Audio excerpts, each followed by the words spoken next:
Okay, we're live. Okay. Hi, this is William Ramsey. Welcome to William Ramsey Investigates. On today's show, I have a very special guest. His name is Josh Peck. I've talked to him before, but we're going to talk today about a book he published September 15th, 2021. Title of that book is The Lost Prophecies of Qumran, 2025 and the Final Age of Man. And right now on Amazon, it has 78 five-star reviews. It's a superbly well-researched, really interesting book. And I'm really glad he wrote it because I learned a lot reading through it. This is not his first book. Our last conversation was about a documentary that he made about sex trafficking. Title of that is Silent Cry, The Darker Side of Trafficking. And you can listen to that on my podcast if you want to look back. That was from October 2020. On Amazon, it has 298 five-star reviews, so that was very well received as well. And it's an excellent documentary. Also, this is not his first book. He's written many books, starting back in 2013. 4 Degrees of Baptism, also 2013, Spiritual Warfare Against the Satanic Government. And then also in 2013, Sorting Out the Resurrection and Ascensions of Christ. And then 2014, Disclosure. Also, Quantum Creation, Does the Supernatural Lurk in the Fourth Dimension, 2014. Cherubim Chariots, Exploring the Extra-Dimensional Hypothesis, 2015. And then with Tom Horn, he wrote Abaddon Ascending, The Ancient Conspiracy at the Center of CERN's Most Secretive Mission, from 2017. And then in 2020, Afterlife, Near-Death Experiences, Neuroscience, Quantum Physics, and the Increasing Evidence for Life After Death.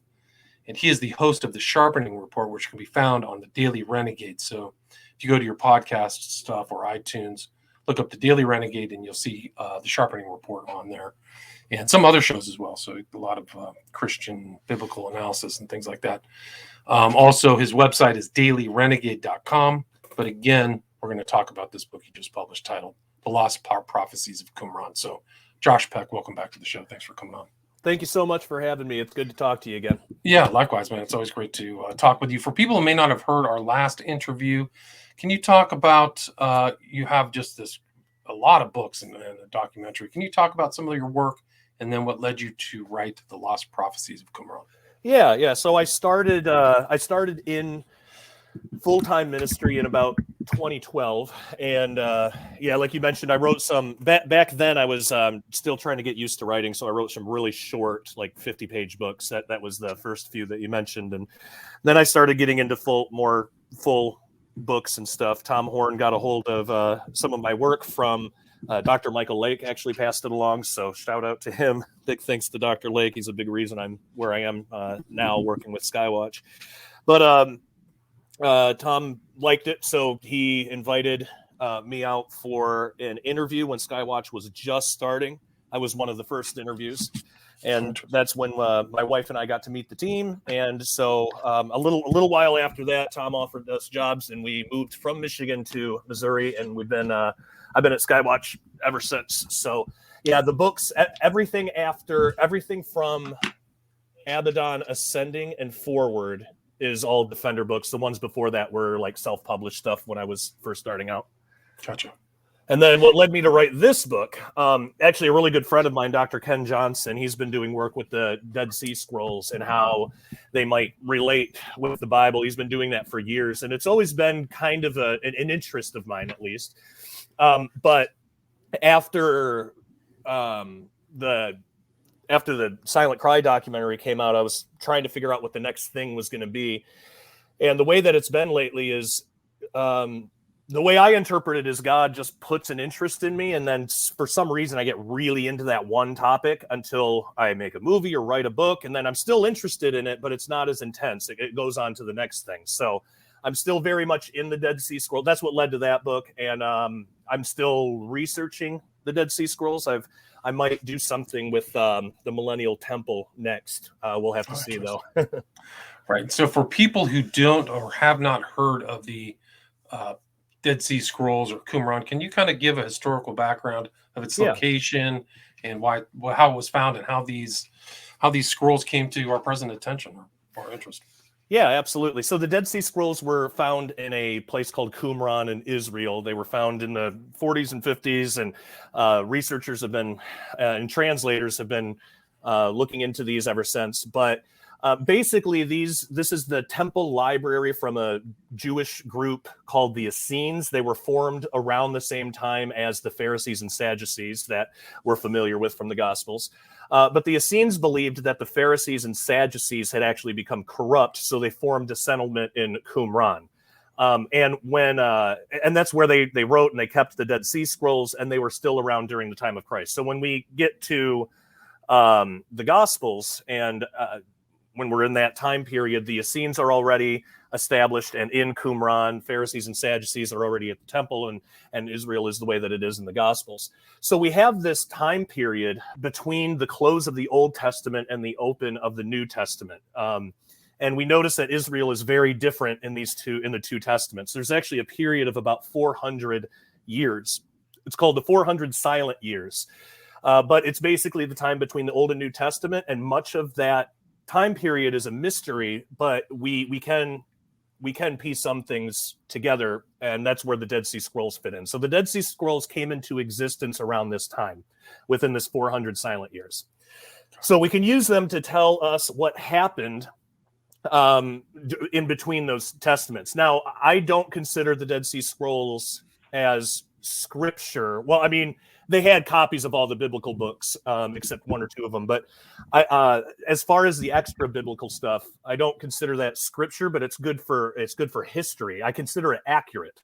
Now, before the Dead Sea Scrolls, we only had some scattered parts of the Talmud, the 4 books of Maccabees and Josephus to tell us what happened between the testaments. But the Dead Sea Scrolls actually has a lot more to say about that time period, and it all has to do with the Essenes, Pharisees, Sadducees, how everybody came to be, and how the Dead Sea Scrolls came to be in Qumran. So after the time of Christ, when the temple was destroyed, it's probably about there when this happened, the Essenes mysteriously disappeared, and we can talk about that too if you like later. But they mysteriously disappeared, and they left behind their whole temple library. So when people talk about, like in Cave 11, they found this or that scroll, that's what they're talking about, these Dead Sea Scrolls. There were 11 caves, possibly 12. There might be another one.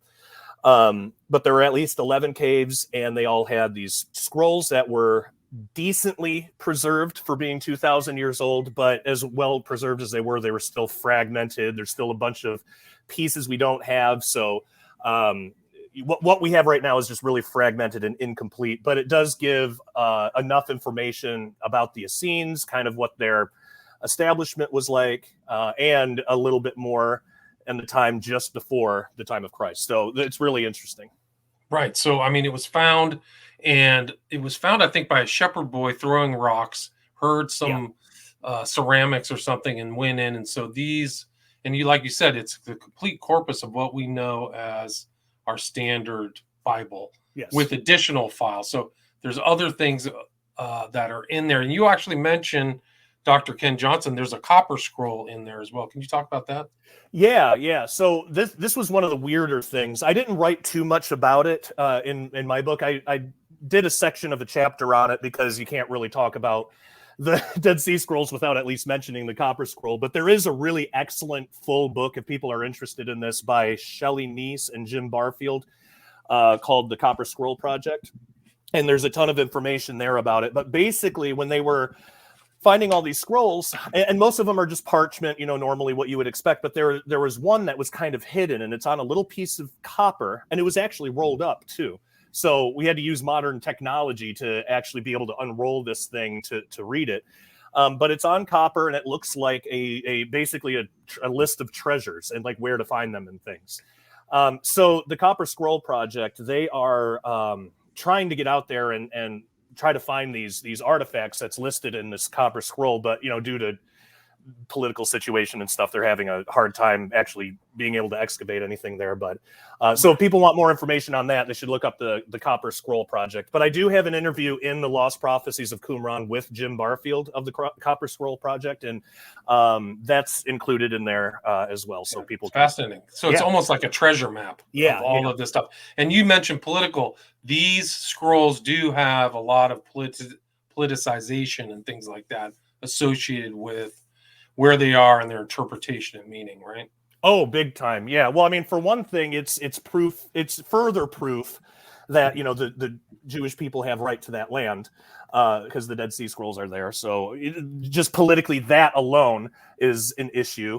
So it makes it harder for any excavations to be done there. But also just within academia or just within Christianity, it seems like a lot of people have trouble knowing what to do with the Dead Sea Scrolls, where they fit. With probably like our audiences, the biggest question I get asked about this is, should these be in the Bible? Because among the Dead Sea Scrolls, you have the Book of Enoch, Jubilees, and the Book of Enoch is quoted in the Bible in a couple of places. So I get asked that, should Enoch be in the Bible? And I say no, because I think that's the safe answer. You can read Enoch if you want, but if you're Ethiopian, it's in your Bible. Ethiopians have it. Now, if you read the Ethiopian, though, some of the numbers, some of the dates, like the year dates, are going to be wrong.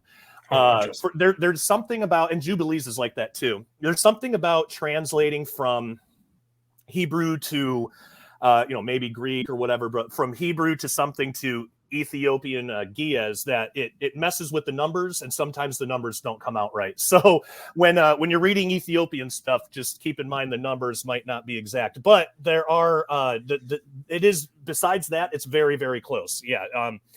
So we have enough in the Dead Sea Scrolls of the Book of Enoch to know that the Ethiopian one is a very accurate translation, except the numbers. So that's really cool. But yeah, as far as should it be in the Bible, I think it's really good history. I think it's good to see kind of what the culture around the Second Temple period or the intertestamental period, how the Essenes thought about things, and But as far as should it be in our Bibles, I don't think so. There's so many Dead Sea Scrolls. I have books and books and books. If you included them in the Bible, no one would read the Bible. It'd be way too big.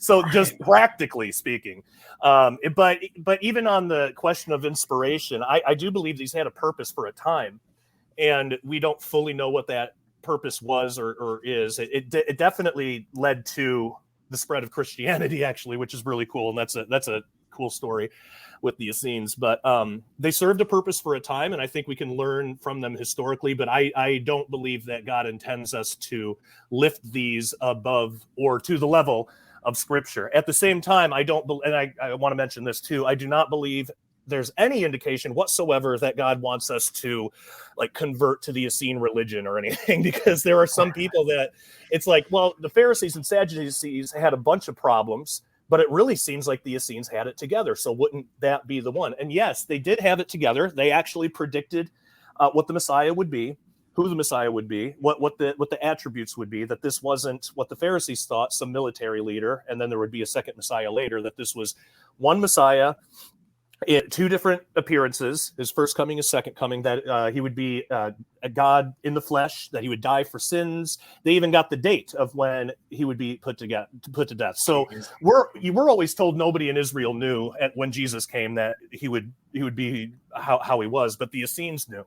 So yeah, they did have it together, but we have to remember they were still pre-Jesus. They weren't perfect, and they still had some stuff they needed to get corrected too. They were not nearly anywhere close to what the Pharisees and Sadducees were, but they needed to learn some lessons about love and things like that. So they weren't perfect, but they were the closest at that time, and they were the most easily converted. Well, I should say they were the easiest to follow Jesus when Jesus came. Yeah. Right. And for people who don't know, on a map, Qumran is about 5 miles directly east from Jerusalem. Yeah. So for today's time, not that far, but maybe back then it was a decent journey, half a day journey or quarter day journey.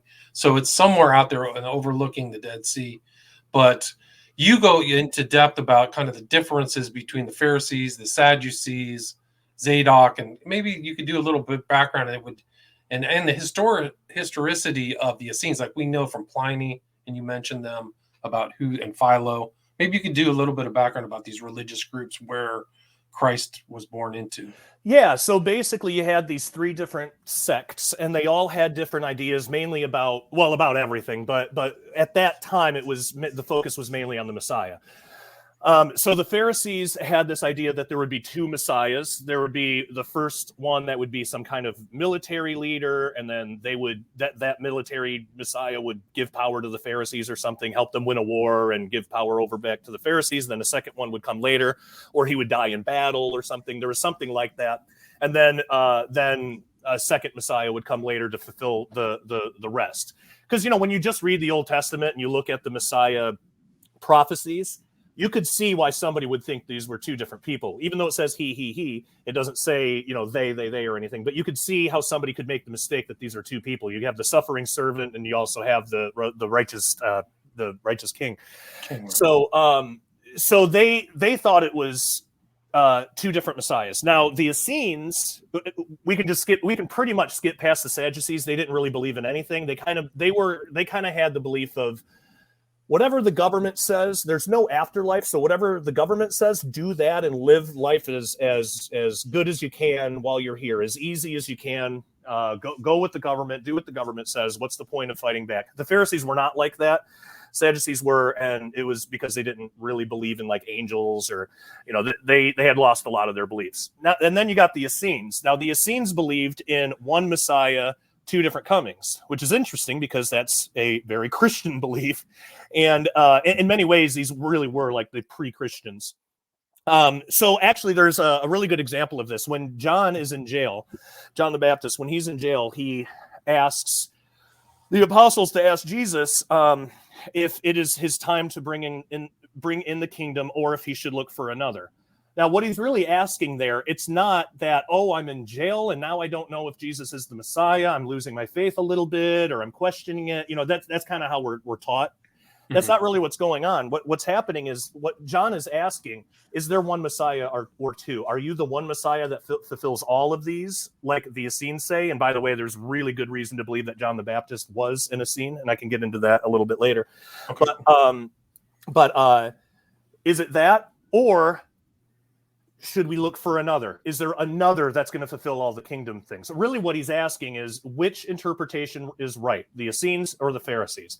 He wasn't questioning his faith. He just wanted to make sure he was in the right camp. He was already following Jesus and was going to follow Jesus wherever. But he was just wondering. So when Jesus answered, Jesus gave the apostles a list of things that the Messiah is prophesied to do. And then he says, and go tell him that you have seen these things. Well, in that list is raising the dead. Yet that prophecy is not found anywhere in the Old Testament. There's nowhere in the Old Testament that says when the Messiah comes, he's supposed to be raising the dead. But we do find that in the Dead Sea Scroll. So we have at least one instance where Jesus specifically quoted a Dead Sea Scroll. And when you look at that Dead Sea Scroll, all 6 of those things are there. So that's really interesting. What Jesus was saying was, look, you guys got it right. You're the Essenes. You got the Dead Sea Scrolls. You got it right.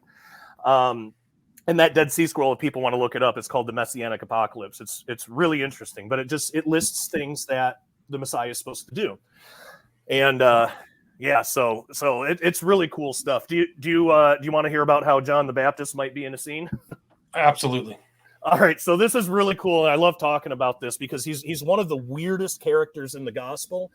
And when we don't know the context of the Essenes, that's why we think he's so weird. He was actually, well, I mean, the Essenes themselves were weird in their time, but in a good way. So, but there's several reasons to think that John the Baptist actually had a connection with the Essenes. First, the Essenes believed that they were going to fulfill Isaiah chapter 40, verse 3, about the voice crying in the wilderness to prepare the way of the Lord. That is all over in their documents when they talk about their own sect and like how their community works. Community Rule and Damascus document are 2 good ones if people want to look that up. But they talk about how they left because they felt they were supposed to fulfill this prophecy in Qumran somewhere.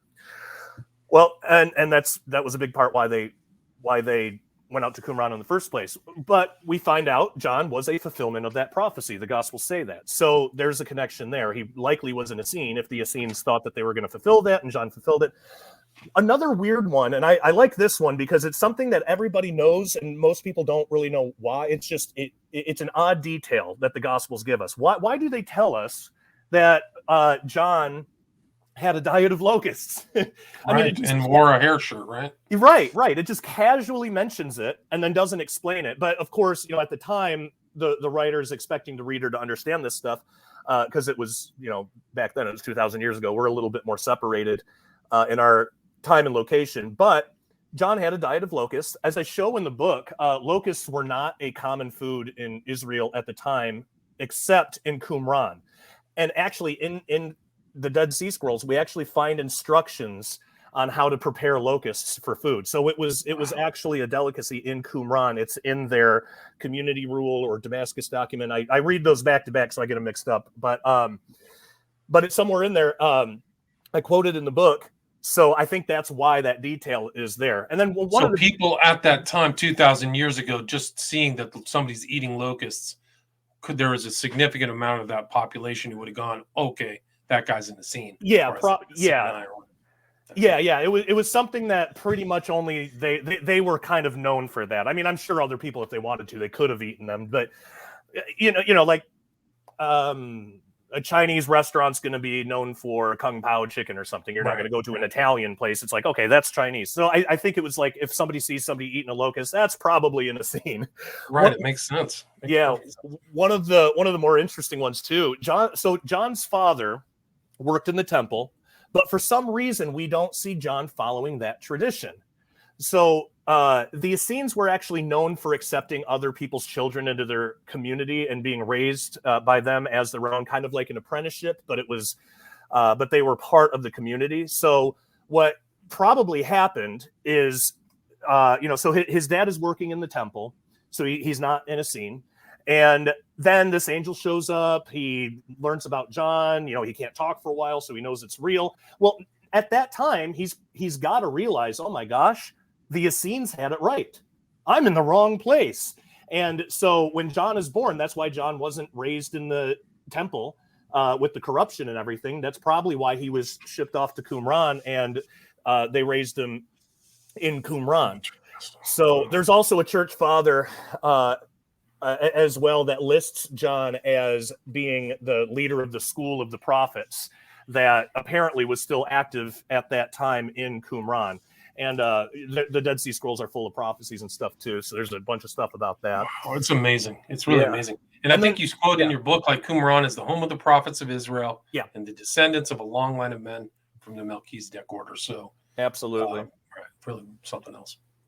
Yeah, and then the last one, John was baptizing before Jesus comes on the scene.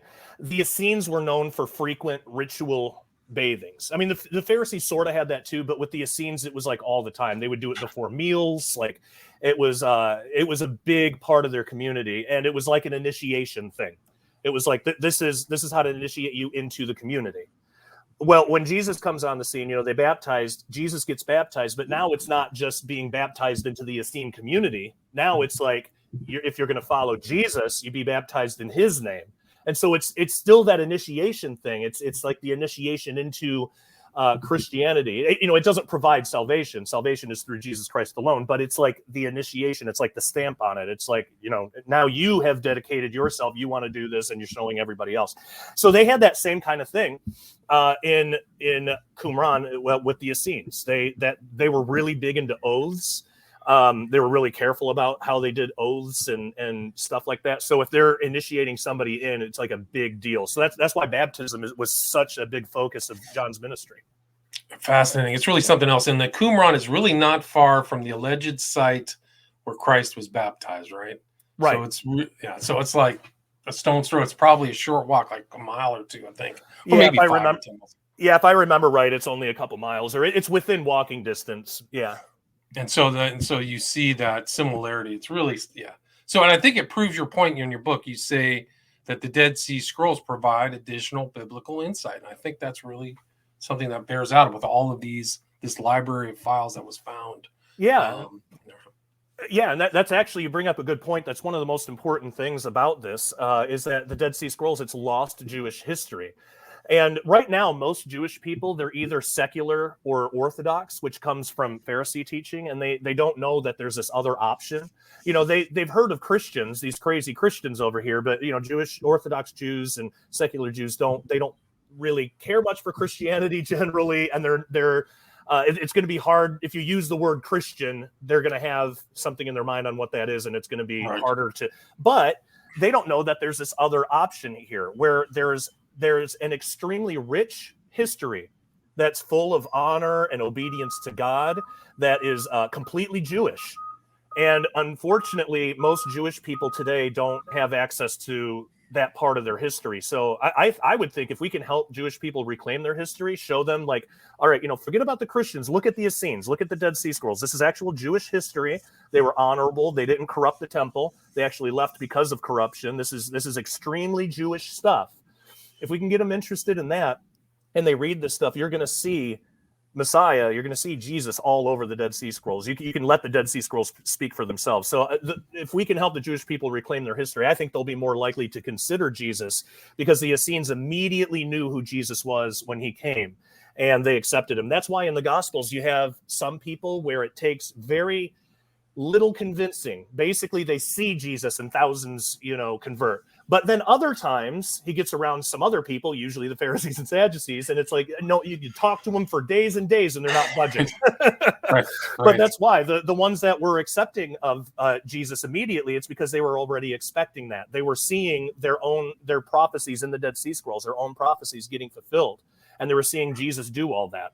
So they expected that. That's why it was easier for them to convert. But the really cool thing is, I know we don't have an unlimited amount of time, so I want to make sure I at least close this thread. But the Essenes, the reason they disappeared, academia acts like it's a mystery. Nobody knows. Maybe it has something to do with the destruction of the temple. Maybe they fled. That's not what it was. They became Christians, and they took the Great Commission seriously, and they went out and preached the gospel to the world. Like, we come from the Essenes, we Christians. Wow. And it's because of them that we have this amazing Christian tradition that we have now, where we still do the same thing. We go out through the world and we try to proclaim the gospel of Jesus Christ to anybody who will hear and accept it. So that's how amazing the Essenes are, and how amazing this history is that we're commonly not taught in church, because a lot of this is only just now coming to light. Right. I mean, it's all very recent type stuff, and people are still interpreting it. And you go through some of the documents. You talk about the War Scroll, the Melchizedek document, the Aramaic Apocalypse. Can you talk about the importance or relevance of some of these uncovered manuscripts? Yeah. So what's really cool about them is the mystery that's involved. So like the War Scroll, I wrote, just to take that one as an example, I wrote about it extensively in the book, but to be honest, I don't know what to do with it. It seems like it talks about the way most people interpret it, or if you watch the History Channel, they'll say the War Scroll is about this end time battle against the sons of darkness and the sons of light, and it is that. But when you actually read through it, it seems like it's more than one battle. It seems like it's describing more than one thing for more than one purpose. And so in the book, and nobody really knows, but in the book, I kind of go through some options. Maybe it's multiple prophetic wars, because angels are fighting in some of these wars too. So, but then it'll give odd time frames. Like it's not a 7-year war, or it's not like what you would expect Armageddon. It's something like 29 years or like 35 years. It gives these weird times. So with that, it is something end times, but the way it's described, it goes into great detail about like the trumpets of war that people are blowing, and talks about a lot of stuff like that. One thing that's really interesting, and this is a common thread through some of the other prophetic Dead Sea Scrolls, is it talks about this group of people called famous men. Now that's just how it's translated. I don't know what the original Hebrew is, but it's translated as famous men. And if this is an end times battle, and it must be because the Messiah is there, angels are there, when you look at all the people groups, you have everybody except glorified human beings. I think that's what the famous men are. And because when you read the description, it kind of sounds like glorified human beings, and who have been restored physically. So with the War Scroll, I don't know. Another scroll like that is the Temple Scroll, which is something that I've been looking into recently and trying to understand. But that's another one where it's clearly really important, because they saved it. The Temple Scroll is one of the longest scrolls. that remains preserved, but a lot of it has degraded. Unfortunately, the top third of it is gone. There's lines missing in between parts. So the temple scroll first talks about a lot of sacrifices and kind of normal temple things, but then it gets into this description of what sounds like the millennial temple described in Ezekiel. But when you read it, it's different. There's different elements, and they don't match. So I don't know what the purpose of that was, what it was supposed to be. There, I like the mystery of it because nobody really knows. So I'm currently involved in that. And then so there's some mysterious stuff like that, but even when we don't know exactly what it is, it's still important. It still points back to the Essenes, their history in the land there. And one of the biggest things that the Jews actually have the right to the land there. So and that helps prove it. But very important documents. I'm waiting to see what some of these other ones like the War Scroll and Temple Scroll actually mean. Gotcha. And I think one of the interesting aspects of your book and kind of the title of your book is also timing and how you set around kind of the histories, the 700-year histories, because I think it plays into our current age. Can you talk about how that our current age is based or can be expanded upon by the Essene knowledge? Definitely. So right off the top, I'll say I am not saying that the end of the world or the rapture or the return of Christ or anything like that is coming in 2025. That's not what I'm saying. The subtitle is 2025 and the Final Age of Man. And the reason that it's titled like that is the Essenes had this view of human history, all of human history from the beginning of the creation of Adam up until the new heavens and new earth. They saw that time period as being 7,000 years split up into ages. And it's kind of modeled after just the calendar week. So every day would be 1,000 years. Doesn't that sound familiar? So, and actually, I think that's why we get stuff like that in the New Testament. I think some of the New Testament writers were influenced. I mean, some of them were Essenes themselves, and some of them were influenced later by Essene writings. But that's why we have that. There was this view. So every age is 2,000 years, and they saw 4 ages. The last age would be a half, like a millennial, like Sabbath, 1,000-year Sabbath rest. But they saw all of it as like the calendar week. It's just every day is 1,000 years. So the first age was from the creation of Adam to the call of Abraham, and that's called the age of creation. The next one is from the call of Abraham to the to 75 AD, to actually the Council of Yavne, but 75 AD, and that's another 2,000-year period. That they called that the age of Torah, and our age from 75 AD to 2075 AD, they actually called the age of grace. Like the Essenes actually knew enough about it to call it that. Now they didn't have it all put together, otherwise that would violate Ephesians 3. There was still a lot about God's plan here that they didn't know, but they knew that there would be this something about grace, something about God's grace is coming. And so they called our age the age of grace. And if their calendar is correct, their entire calendar has been reconstructed, and it's from the original source material, so we don't have any weird mistranslation of numbers or anything like with the Ethiopian. But the entire calendar has been the yearly calendar. They also had their own yearly calendar, but that's been reconstructed. If we're understanding everything right, and if the Essenes were right, they believed that the end of the age of grace would come in 2075, and they saw that as basically when the Messiah returns. We would say, maybe the end of the tribulation or something, but that's how they saw it, and that would initiate the last 1,000 years. So that, according to the Essenes, again, if all of this is right, they would put the end of our age in 2075. Now, that doesn't necessarily mean that we have to wait that long for things to happen, because if you think about the age of Torah, when Jesus came on the scene the first time, it was relatively early in what's called the final Jubilee. So the final 50 years, that would have been from 25 AD to 75 AD. But when you think about it, Jesus came early in that time period, really early. And everything that happened was done, Pentecost and all of that was done by 32 AD. So that was only 7 years after the beginning of the final Jubilee of their age. Well, according to the Essenes, the final Jubilee of our age begins in 2025.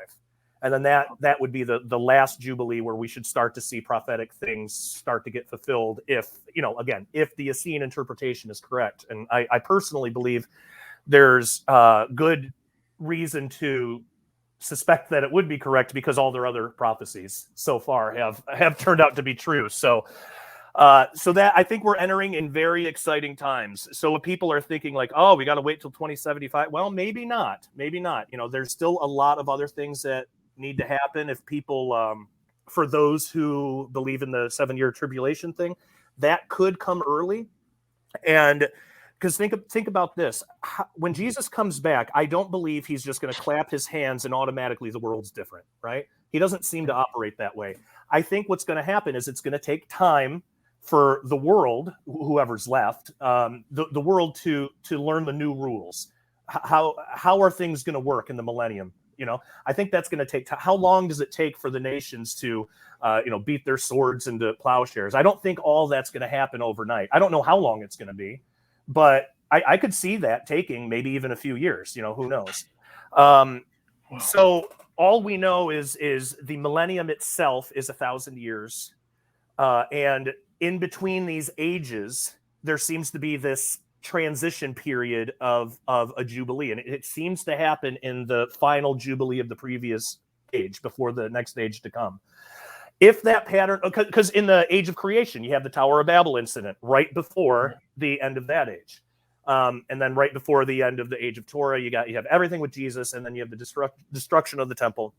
And so what we might have is in 2025, somewhere in that final jubilee, we might have the rest of the prophecies being fulfilled the way they're going to be filled. I don't know for sure, and like I say in the book, don't run up your credit cards. Don't sell your house. I actually say in the book, if I really was going to predict anything, the safe bet would be to say 2025 is going to come and go, and nothing's going to happen, and everything's going to be just as awful as it always was.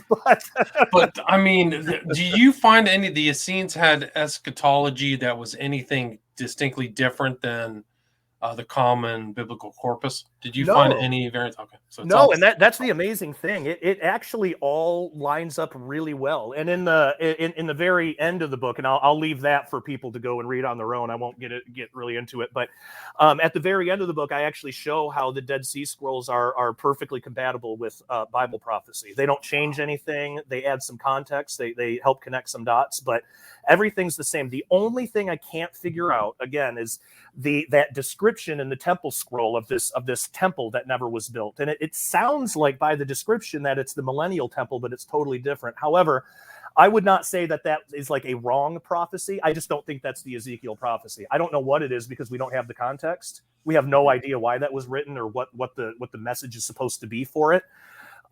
So that would be the only thing where it's like, I don't have enough information to really judge that one, the temple scroll. But that is the closest so far that I've ever come up against like a contradiction or something that was just totally different. But again, temple scroll might not have anything to do with the millennial temple, might not have anything to do with Revelation or Ezekiel's vision. It could be something totally different.